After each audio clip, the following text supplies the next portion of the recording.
In this short video, I will show you the best organic feed for tomatoes that makes them grow incredibly fast while protecting them from diseases and pests. Start by adding 100 milliliters of fresh milk to half a liter of warm water. Milk is rich in minerals and amino acids and helps protect plants from fungal infections like powdery mildew and blight. The best results come from raw cow's milk without any additives. Next, stir in 1 tablespoon of dry yeast. It strengthens the root system, boosts flowering, and increases yield thanks to B vitamins and essential minerals. Mix well until it dissolves completely. If you like, add a tablespoon of sugar to speed up fermentation and give your plants extra energy. Finally, add half a tablespoon of garlic powder.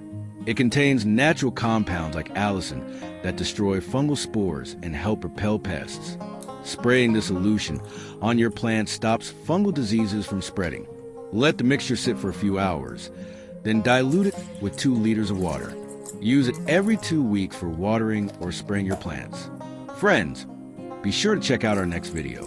Don't forget to subscribe for more free tips. Thank you and see you soon.